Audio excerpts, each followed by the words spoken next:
Being grounded helps with creativity. It helps with coming up with story ideas, because if you're aware of the world around you, it sort of sparks ideas for stories. But if you're in your own little bubble, you won't see it.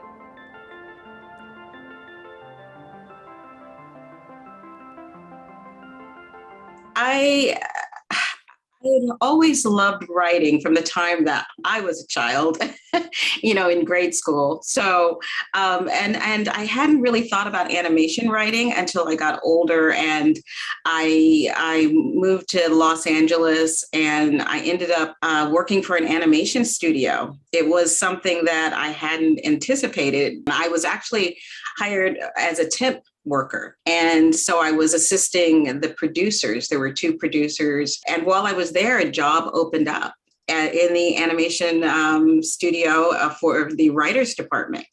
And I had said to the producer that I was interested in writing. I wanted to, that was my goal. And so she remembered that, and she brought the story editor, who's the head writer, and he interviewed me on the spot, and then he hired me. And then I just fell in love with animation because it was such a great energy there, and it was a great place to go to work. I was told a long time ago that if you make yourself laugh, you'll probably make your audience laugh, And so I use that as a barometer to when I write. And if I chuckle at it, then I'm like, okay.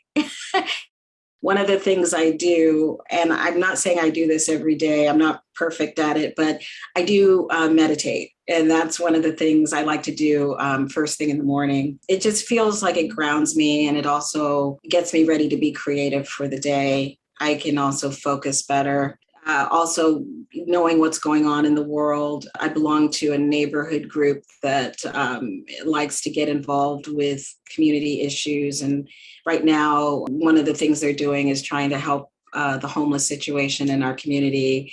And so I'm involved with them. So all of that kind of keeps me grounded as far as just being in touch with the real world and not feeling like I'm in a bubble, like I'm in this entertainment bubble. And plus my brothers and sisters would never stand for any attitude, so they keep me grounded because they joke with me a lot.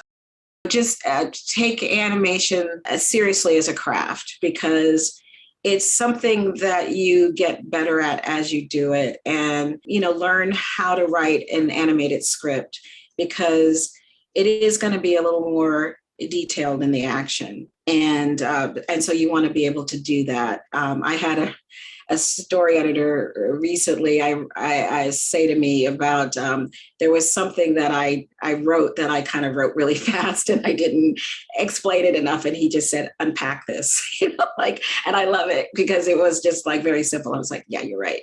So I had to go back and unpack that scene so that it could be very well explained, and be open to learning, because no matter how long you've been doing something, you can always learn something new, and you can always see a different way to do something. And you might pull a tool here and a tool there and a tool somewhere else, and it might help you. You don't have to say to yourself, oh, this is the way I do things. You can just be open.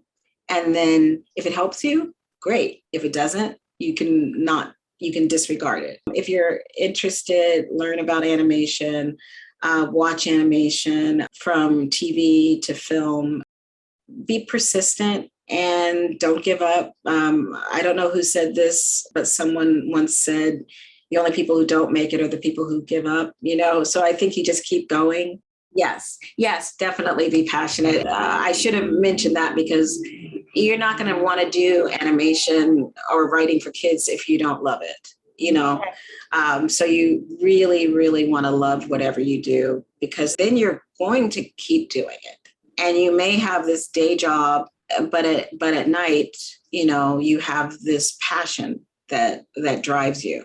And so it's going to happen.